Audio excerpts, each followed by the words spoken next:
तो हेलो दोस्तों, आप सभी का स्वागत है आपके अपने YouTube चैनल MBS क्लासेस पर। तो इस बीच में क्या कहते हैं, लगभग 15 से 20 दिन वीडियो रुक गया था, कुछ मतलब क्या कहते हैं कुछ कारण था। तो आज से क्या कहते हैं फिलहाल आप लोगों को वीडियो प्रत्येक दिन मिलता रहेगा। वैसे नमा में क्या कहते हैं हम पहला चैप्टर परिभाषा और न्यूमेरिकल यानी उसका जो अंकित प्रश्न है वो खत्म है। तो ये 10वां का फिजिक्स है। आज के बाद आप लोगों को कंटिन्यू क्लास देखने को मिलेगा, जैसे 9, 10, 11 का हो गया। तो कंटिन्यू क्या कहते हैं आप लोगों के लिए हम वीडियो बना रहे हैं। तो फिलहाल आप लोग वीडियो को एंजॉय कीजिए। देखिए आज जो हम शुरू करने जा रहे हैं वो है फिजिक्स यानी भौतिकी क्लास 10वां का, जिसका पहला चैप्टर है और पहला चैप्टर का नाम है प्रकाश का परावर्तन यानी रिफ्लेक्शन ऑफ लाइट। यानी इसमें हम लोग मिरर यानी दर्पण के बारे में पढ़ेंगे। किसके बारे में? दर्पण के बारे में। तो पहला चैप्टर का नाम है प्रकाश का परावर्तन। तो सबसे पहले चलिए फर्स्ट चैप्टर जो है प्रकाश का परावर्तन, उसमें सबसे पहले प्रकाश को समझ लेते हैं बहुत आसान तरीका से। सबसे पहले है प्रकाश यानी लाइट। व्हाट इज लाइट यानी प्रकाश है क्या। तो सिंपल तरीका से समझेंगे कि प्रकाश है क्या। देखिए प्रकाश एक ऐसा वस्तु है जिसकी उपस्थिति से हम सभी वस्तुओं को देखते हैं। अगर प्रकाश नहीं रहेगा तो हम किसी भी वस्तु को नहीं देख सकते हैं, क्योंकि आंख के पास जो है वह आंख के पास अपना खुद का प्रकाश नहीं है। हम किसी वस्तु को जो देखते हैं उसमें सबसे बड़ा अगर योगदान है तो प्रकाश का है। तो चलिए देखते हैं प्रकाश क्या है। तो प्रकाश वह कारक है जिसकी मदद से हम किसी वस्तु को देखते हैं। प्रकाश वह कारक है जिसकी मदद से हम किसी वस्तु को देखते हैं। प्रकाश एक प्रकार की ऊर्जा है। क्या प्रकाश में ऊर्जा पाया जाता है? नहीं। प्रकाश में जो फोटोन होता है उसमें ऊर्जा पाया जाता है, अतः प्रकाश एक प्रकार का ऊर्जा हो गया। उसके बाद प्रकाश सीधी रेखा में चलती है या गमन करती है। किताबी भाषा में लिखा रहता है कि प्रकाश सीधी रेखा में गमन करती है। इसका मतलब है कि प्रकाश सीधी रेखा में चलती है। अरे भैया हम यहाँ से टॉर्च बारेंगे तो टॉर्च का रोशनी सीधे ना जाएगा, उसमें से प्रकाश निकलेगा। बारेंगे अन्य चल जाएगा अन्य नहीं। इसका मतलब है कि प्रकाश सीधी रेखा में चलती है। तो इस प्रकार से आप लोगों को परिभाषा को याद रखना होगा। प्रकाश क्या है? प्रकाश वह कारक है जिसकी मदद से हम किसी वस्तु को देखते हैं। प्रकाश एक प्रकार की ऊर्जा है। प्रकाश सीधी रेखा में चलती है या गमन करती है।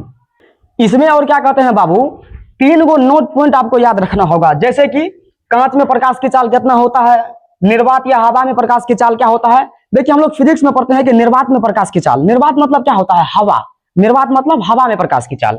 पानी या द्रव जिसको लिक्विड बोलेंगे, लिक्विड फॉर्म में क्या कहते हैं प्रकाश की चाल कितना होगा। तो कम से कम नोट पॉइंट में आप लोगों को 3 गो चीज को इंपॉर्टेंट तरीका से याद रखना है। जैसे कांच में प्रकाश की चाल कितना होता है बाबू, तो कांच में होता है 2 गुना 10⁸ मीटर प्रति सेकेंड। कोई दिक्कत नहीं। कांच में प्रकाश की चाल 2 गुना 10⁸ मीटर प्रति सेकेंड। निर्वात जिसको हवा बोलते हैं, निर्वात में प्रकाश की चाल कितना होता है बाबू। देखिए निर्वात में प्रकाश की चाल जो हवा है उसमें प्रकाश की चाल 2.99 यानी 2.99 गुना 10⁸ मीटर प्रति सेकेंड होता है। तो 2.99 काहे ले पढ़ेंगे, थोड़ा बढ़ा देते हैं, 3 पढ़ लेते हैं उसको। तो 3 गुना 10⁸ मीटर प्रति सेकेंड होता है।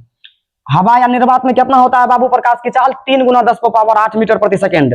यानी इसको तोड़फोड़ करेंगे तो प्रकाश 1 सेकेंड में लगभग 3 लाख किलोमीटर दूरी तय कर लेती है। उसके बाद लिक्विड में यानी पानी या द्रव में प्रकाश की चाल कितना होता है, तो याद रख लेना है इसका होता है 2.25 गुना 10⁸ मीटर प्रति सेकेंड। ये 8 लिखा हुआ है। तो इस प्रकार से क्या कहते हैं आप लोगों को 3 गो पॉइंट को प्रकाश में कम से कम याद रखना होगा। जैसे कांच में प्रकाश की चाल 2 गुना 10⁸ मीटर प्रति सेकेंड। निर्वात या हवा में प्रकाश की चाल 3 गुना 10⁸ मीटर प्रति सेकेंड। पानी या द्रव में प्रकाश की चाल 2.25 गुना 10⁸ मीटर प्रति सेकेंड। अब इस चैप्टर में क्या कहते हैं हम लोग प्रकाश को समझ गए हैं। अब थोड़ा समझते हैं कि आखिर प्रकाश का परावर्तन क्या है। तो चलिए इसको साफ करते हैं और प्रकाश के परावर्तन यानी रिफ्लेक्शन ऑफ लाइट के बारे में आप लोगों को समझाते हैं। उसके बाद चलिए प्रकाश के बाद जो है हम लोग प्रकाश का परावर्तन समझ लेते हैं। देखिए परावर्तन आखिर क्या है, व्हाट इज रिफ्लेक्शन। रिफ्लेक्शन का मतलब होता है किसी भी वस्तु का किसी भी वस्तु से टकरा कर वापस आ जाना। जैसे गेंद हो गया, अगर हम गेंद को किसी दीवार पर मारेंगे तो क्या दीवार में गेंद जाके चिपक जाएगा? नहीं, गेंद वापस आएगा। तो वापस जो आ गया यही है परावर्तन। लेकिन हम लोग फिजिक्स में जो पढ़ते हैं वो है प्रकाश का परावर्तन। प्रकाश भी तो भैया किसी चीज से टकरा करके वापस आ सकती है, जैसे दर्पण हो गया। तो वही चीज हम लोग यहाँ पर प्रकाश के परावर्तन के बारे में समझेंगे। परावर्तन का सीधा सा आप मतलब समझिए किसी वस्तु का किसी वस्तु से टकराकर वापस आ जाना, यही है प्रकाश का परावर्तन।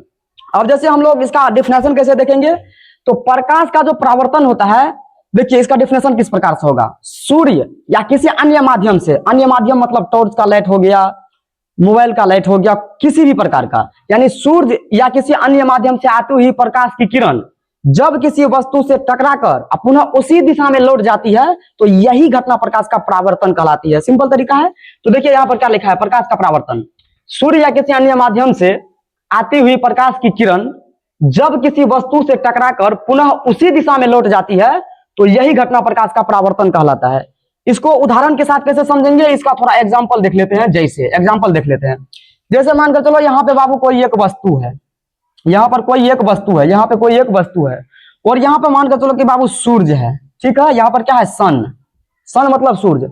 अगर सूर्य से क्या कहते हैं रोशनी इधर गया बाबू, अगर सूर्य से रोशनी इधर गया और यह एक ऐसा पदार्थ, मान लो यह मिरर है, क्या है बाबू, यह मिरर है, दर्पण है, मिरर MIRROR दर्पण है। तो जब सूर्य का रोशनी जब दर्पण पे पड़ा तो उसके बाद क्या हुआ, यह टकरा करके पुनः फिर इसी रास्ता से लौट आया, पुनः इसी रास्ता से लौट आया। यानी सूर्य का रोशनी जब इधर गया दर्पण से टकरा करके पुनः उसी दिशा में लौट आया तो यही घटना है प्रकाश का परावर्तन। तो उम्मीद करता हूं कि प्रकाश का जो परावर्तन है वो आपको समझ में आया होगा। उसके बाद जो इसमें जो टॉपिक है नेक्स्ट, चलिए उसको समझते हैं। प्रकाश के परावर्तन के बाद जो कुछ टॉपिक है चलिए उसको थोड़ा समझते हैं। एक होता है बाबू लाइट सोर्स, यानी प्रकाश स्रोत।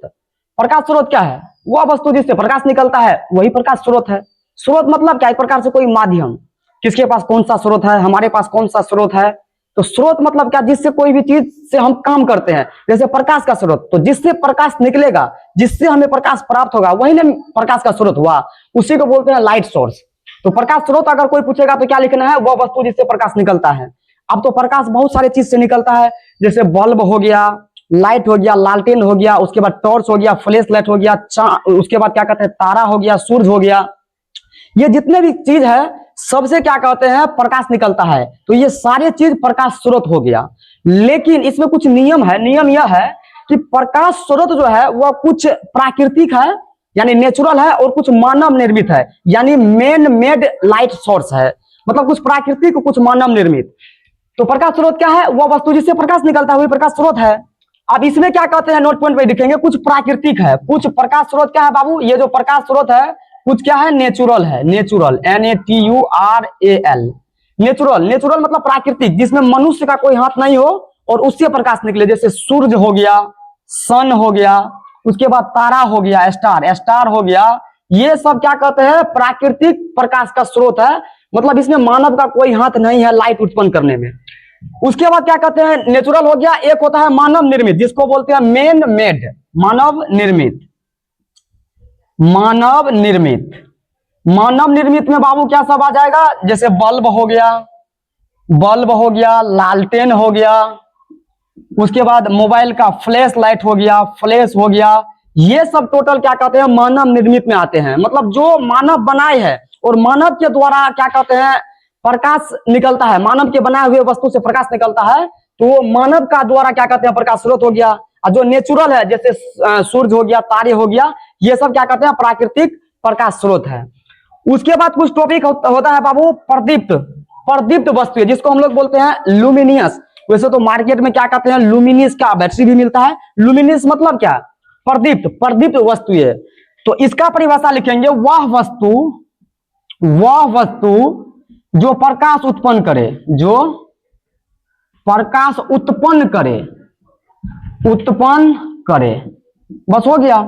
वह वस्तु जो प्रकाश उत्पन्न करे उसे प्रदीप्त वस्तुएं कहते हैं।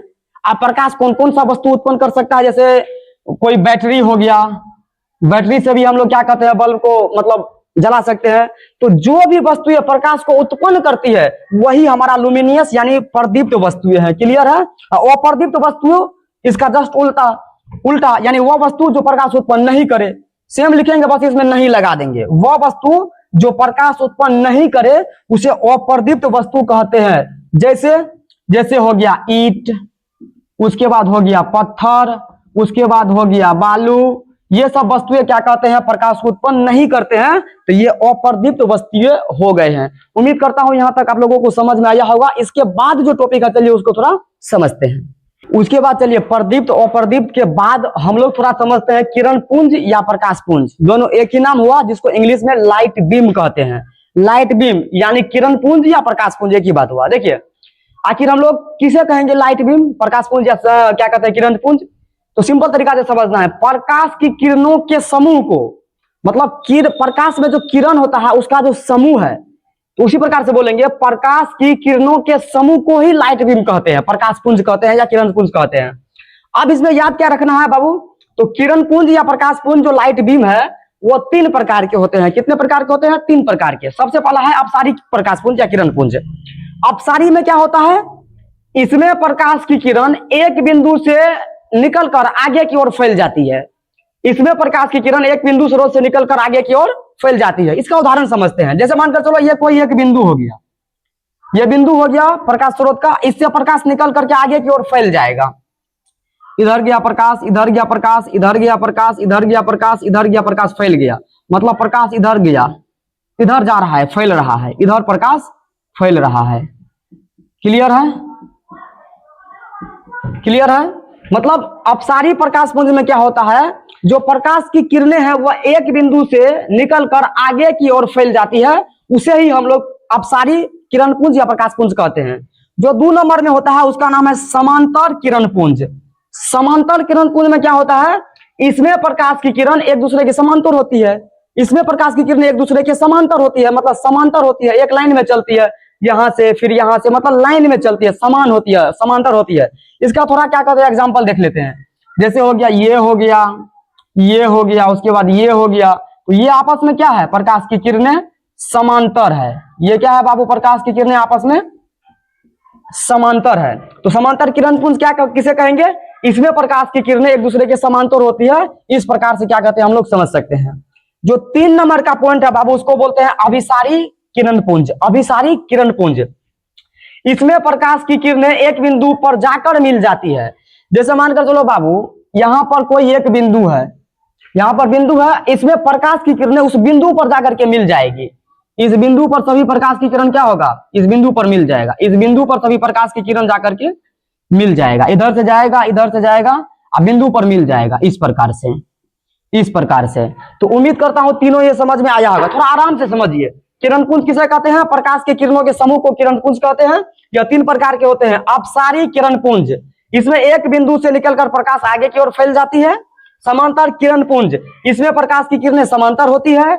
अभिसारी किरण पुंज, इसमें प्रकाश की किरण एक बिंदु पर जाकर के मिल जाती है। उसके बाद चलिए थोड़ा दूसरे टॉपिक को समझते हैं। उसके बाद क्या कहते हैं, किरण पुंज के बाद हम लोग थोड़ा पदार्थ को समझते हैं।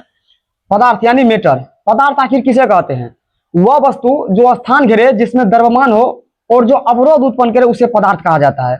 मतलब जैसे ये बाबू क्या है, ये पदार्थ है। अगर इसको कहीं पर अब रखेंगे तो कुछ ना कुछ क्या कहते हैं, इसमें वजन है, ये जगह को छेकेगा, अवरोध उत्पन्न करेगा। तो पदार्थ का परिभाषा लिखेंगे, वो वस्तु जो स्थान घेरे, जिसमें द्रव्यमान हो और जो अवरोध उत्पन्न करे, उसे पदार्थ कहते हैं। पदार्थ मुख्यतः 3 प्रकार के होते हैं। पदार्थ को हम लोग 3 प्रकार से पढ़ते हैं। सबसे पहला होता है पारदर्शी पदार्थ, 2 नंबर में होता है पारभासी पदार्थ, 3 नंबर में होता है अपारदर्शी पदार्थ। थोड़ा हम लोग पारदर्शी पदार्थ के बारे में समझ लेते हैं कि पारदर्शी पदार्थ आखिर किसे कहते हैं। पारदर्शी पदार्थ उसे कहा जाता है जिसमें सूर्य का प्रकाश या कोई भी प्रकाश पूरे आर पार निकल जाए, पूरे आर पार निकल जाए सूर्य का प्रकाश या कोई भी प्रकाश, उसे पारदर्शी पदार्थ कहा जाता है। जैसे हवा हो गया, कांच हो गया, पानी हो गया।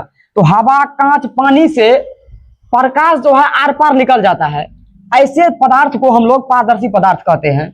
उसके बाद पारभासी पदार्थ किसे कहते हैं। पारभासी पदार्थ में क्या होता है बाबू, कि जो भी प्रकाश है उसका कुछ भाग ही क्या कहते हैं आर पार निकल पाता है, पूरा भाग नहीं, आंशिक मात्रा में, थोड़ा थोड़ा आंशिक मात्रा में। जैसे घिसा हुआ कांच हो गया, तेल लगा हुआ कागज हो गया, बेलून का रबर हो गया, आंख की पलक हो गया। तो ये जितने भी चीज है, इससे प्रकाश की किरण आंशिक मात्रा यानी कुछ कुछ क्या कहते हैं निकलता है। ऐसे पदार्थ को हम लोग पारभासी पदार्थ कहेंगे। उसके बाद 3 नंबर में अपारदर्शी पदार्थ है। अपारदर्शी पदार्थ किसे कहते हैं, मतलब ऐसा पदार्थ जिसमें कोई भी प्रकाश हो, चाहे कोई भी प्रकाश हो, सूर्य का प्रकाश हो, आर पार नहीं निकलता है, साफे नहीं आर पार निकलेगा, एको पैसा नहीं। तो ऐसे पदार्थ को हम लोग अपारदर्शी पदार्थ कहते हैं। जैसे लकड़ी हो गया, लोहा हो गया, पत्थर हो गया, अलकतरा हो गया, धातु की प्लेट हो गया। तो इस प्रकार से क्या कहते हैं हम लोग पदार्थ और उसके तीनों भाग को आसानी से समझ सकते हैं। तो चलिए इसको साफ करते हैं और थोड़ा आगे का टॉपिक जो है उसको समझाते हैं। उसके बाद चलिए पदार्थ के बाद हम लोग थोड़ा प्रकाश के परावर्तन के नियम को पढ़ते हैं। प्रकाश का परावर्तन हम लोग पीछे पढ़ चुके हैं, अब थोड़ा पढ़ेंगे प्रकाश के परावर्तन के नियम। थोड़ा आराम से समझना है। प्रकाश की किरण किसी सतह पर पड़कर, मतलब प्रकाश की किरण किसी सतह पर पड़कर जिन नियमों का पालन करते हुए, जिन नियमों का पालन करते हुए उस सतह से परावर्तित यानी लौटती है, परावर्तित होती है, उन नियमों को प्रकाश के परावर्तन का नियम कहा जाता है। थोड़ा आराम से समझना है। प्रकाश के परावर्तन का नियम जैसे डिफ्लेक्शन है वैसे आराम से समझना है। प्रकाश की किरण किसी सतह पर पड़कर, मानकर चलो बाबू कि यहाँ पे सूर्य है और सूर्य से क्या कहते हैं यहाँ पे सन है, यहां से प्रकाश की किरण मानकर चलो इधर गया, ठीक है, इधर गया, कोई दिक्कत नहीं है। किसी सतह पर पड़कर, मानकर चलो कि ये कोई सतह है, इस पर पड़ गया प्रकाश का किरण, सतह पर पड़कर जिन नियमों का पालन करते हुए इस सतह से परावर्तित होती है। मतलब जैसे सूर्य का प्रकाश यहाँ है, इधर गया प्रकाश, इधर गया प्रकाश, इस पे क्या कहते हैं टकरा करके फिर क्या कहते हैं परावर्तित हो जाती है, मतलब इसी दिशा में लौट जाती है। यही नियम प्रकाश का परावर्तन है। मतलब कि प्रकाश की किरण किसी सतह पर पड़कर जिन नियमों का पालन करते हुए उस सतह से परावर्तित यानी लौटती है, परावर्तित होती है, उसी नियम को हम लोग प्रकाश का परावर्तन के नियम कहते हैं। उसके बाद प्रकाश के परावर्तन के दो नियम है जो हम लोग आगे पढ़ेंगे। उसके बाद प्रकाश के परावर्तन में बहुत सारा है, जैसे अभिलंब हो गया, आपतन हो गया, परावर्तन कोण हो गया, आपतन कोण हो गया। टोटल को क्या कहते हैं हम लोग फिगर के अनुसार समझते हैं, और जो प्रकाश का परावर्तन के दो नियम है उसको भी क्या कहते हैं हम लोग थोड़ा फिगर के अनुसार अब की बार समझने का प्रयास करते हैं। उसके बाद परावर्तन के नियम को थोड़ा हम लोग फिगर के अनुसार समझने का प्रयास करते हैं। देखिए परावर्तन के नियम में जो फिगर है पहले उसको आराम से समझिए। जैसे मानकर चलो कि हम एक यहाँ पे क्या कहते हैं लाइन खींच करके इसको पीछे से पेंट कर दिए हैं, लाइन खींच करके पीछे से पेंट कर दिए हैं और इसका नाम दे दिए हम समतल दर्पण यानी प्लेन मिरर, समतल दर्पण। अब इसमें क्या होता है, एक होता है आपतन बिंदु जिसको हम O मान लिए हैं, एक क्या होता है आपतित किरण, मतलब आपतन बिंदु पर आपतित किरण आ रही है। मतलब कि अगर समतल दर्पण पर कहीं पर भी आपतित किरण यानी आने वाली किरण कहीं पर भी पड़ेगा, मानकर चलो यहीं पे पड़ा, यहीं पे पड़ा, तो यही है आपतन बिंदु। और ये क्या कहते हैं हमारा समतल दर्पण हो गया। एक इसमें होता है आपतित किरण मतलब आने वाली प्रकाश, एक होता है दर्पण से टकरा करके लौटने वाली, क्योंकि पीछे पेंट किया हुआ है तो क्या कहते हैं आपतित किरण यानी आने वाली प्रकाश आपतन बिंदु पर टकरा कर परावर्तित हो जाएगी, मतलब लौट जाएगी, वापस लौट जाएगी। आपतित किरण, परावर्तित किरण यानी आने वाली किरण, जाने वाली किरण। एक होता है इसमें अभिलंब, अभिलंब किसको बोलते हैं, जैसे ये क्या कहते हैं समतल दर्पण है, इस पर क्या कहते हैं खड़ा खड़ा एक हम क्या कहते हैं लंब खींच दिए हैं, ये जो लंब खींचे हैं इसी को बोलते हैं अभिलंब। एन का मतलब होता है नॉर्मल लाइन यानी अभिलंब। एक होता है आपतन कोण, एक होता है परावर्तन कोण। आपतन कोण यानी आपतित किरण और अभिलंब के बीच में जो कोण बनता है उसे आपतन कोण कहते हैं। परावर्तन कोण, परावर्तित किरण और अभिलंब के बीच में जो कोण बनता है उसे परावर्तन कोण कहते हैं। आपतन कोण को I से सूचित करते हैं, परावर्तन कोण को R से सूचित करते हैं। इतना बात क्या कहते हैं हम लोग इसमें पढ़ेंगे। तो चलिए सबसे पहले इसमें है आपतित किरण। आपतित किरण यानी आने वाली किरण, आपतित किरण किसी सतह पर पड़ने वाली किरण को आपतित किरण कहते हैं। जैसे मानकर चलो ये क्या कहते हैं समतल दर्पण है, इस सतह पर क्या कहते हैं ये किरण आकर के पड़ा है, तो यही क्या कहते हैं आपतित किरण, यही क्या कहते हैं आपतित किरण। किसी सतह पर पड़ने वाले किरण को आपतित किरण कहते हैं, मतलब एक प्रकार से आने वाली किरण को आपतित किरण कहते हैं। चित्र में AO जो है AO आपतित किरण है, मतलब A से O तक जो प्रकाश आ रही है वही है आपतित किरण। उसके बाद आपतन बिंदु, आपतन बिंदु कौन है बाबू, यही है आपतन बिंदु O। थोड़ा ध्यान से समझो, आपतित किरण समतल दर्पण पर जहां टकराती है उसे आपतन बिंदु कहते हैं। आपतित किरण और ये जो समतल दर्पण है, आपतित किरण समतल दर्पण पर जहां भी टकराएगी वही उसका क्या कहते हैं आपतन बिंदु हो गया। जैसे मानकर चलो ये प्रकाश यहां से यहां पर आकर के क्या कहते हैं समतल दर्पण से टकरा गया, तो यही हो गया इसका आपतन बिंदु। यहां पे टकराता तो यहां हो जाता है इसका आपतन बिंदु। चित्र में O जो है ये O जिसको पॉइंट किए हम जहां पर आकर के टकराती है वही क्या कहते हैं आपतन बिंदु है। उसके बाद एक होता है इसमें परावर्तित किरण। परावर्तित किरण, परावर्तित किरण का मतलब क्या हो गया, जिस माध्यम में चलकर आपतित किरण सतह पर आती है, जिस माध्यम में चलकर आपतित किरण सतह पर आती है उसी माध्यम में लौट गई किरण को परावर्तित किरण कहते हैं। जैसे मानकर चलो जिस माध्यम में चलकर आपतित किरण, जैसे इस माध्यम में क्या कहते हैं आपतित किरण आया और यहां से टकरा करके इधर क्या कहते हैं लौट गया, तो यही क्या कहते हैं परावर्तित किरण। चित्र में O से B तरफ जो किरण जा रही है वही क्या कहते हैं, परावर्तित किरण है। मतलब आपतित किरण आपतन बिंदु पर आया, समतल दर्पण से टकरा करके इधर लौट गया, तो यही है परावर्तित किरण।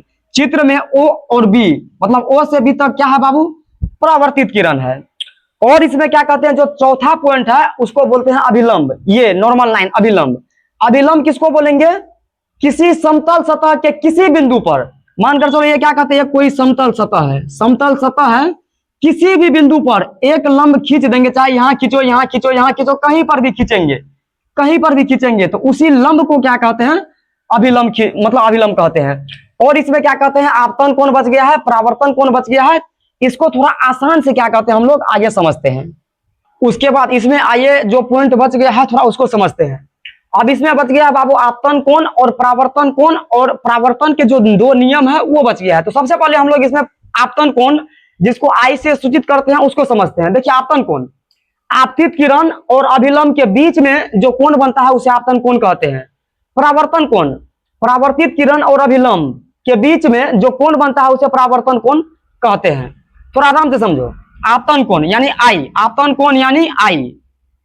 आपतित किरण और अभिलंब के बीच, और अभिलंब के बीच जो कोण बनता है उसे आपतन कोण कहते हैं। सिंपल है, आपतित किरण और अभिलंब के बीच जो कोण बनेगा उसे आपतन कोण कहते हैं। यानी कि इसमें क्या कहते हैं, एंगल NOA क्या है, आपतन कोण है, जिसको आई से सूचित करते हैं। यानी कि एंगल NOA बराबर आई बराबर आपतन कोण। सिंपल है।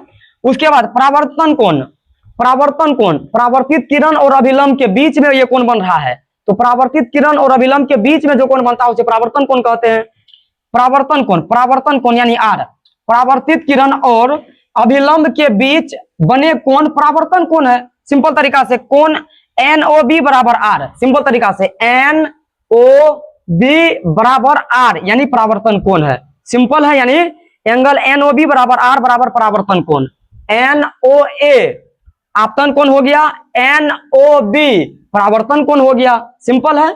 अब इसमें क्या कहते हैं, परावर्तन के दो नियम है। दो नियम को कैसे समझेंगे, आसानी से याद रखेंगे। देखो, आपतित किरण और परावर्तित किरण, सिंपल तरीका से आपतित किरण और परावर्तित किरण तथा आपतन बिंदु पर खींचे गए अभिलंब, ये जो अभिलंब है, आपतित किरण और परावर्तित किरण तथा आपतन बिंदु पर खींचे गए अभिलंब तीनों एक ही समतल में होते हैं।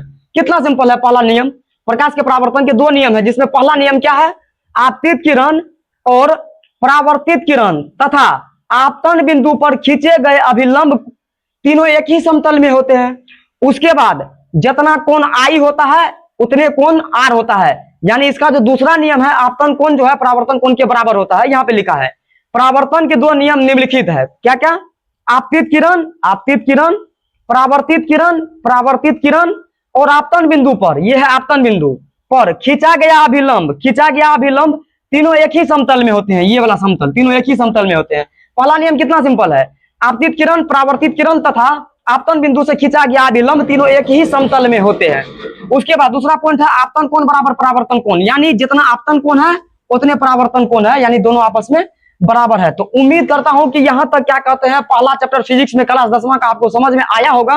तो यहां तक क्या कहते हैं, पार्ट 1 ही रहने देते हैं, और जो भी क्या कहते हैं इसमें डिफिनेशन बच गया है, नोमिनिकल जो इसमें है उसका हम क्या कहते हैं एक अलग क्या कहते हैं प्लेलिस्ट बना करके उसका टोटल नोमिनिकल हम डाल देंगे। लेकिन जहां तक अभी बताए हैं, ये इसको केवल पार्ट 1 ही रहने देते हैं, और जो भी डिफिनेशन बच गया है उसको क्या कहते हैं बहुत जल्द पार्ट 2 में हम क्या कहते हैं लेकर के आएंगे।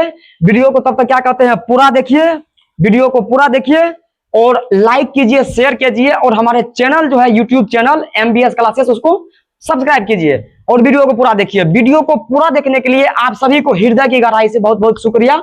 Love you.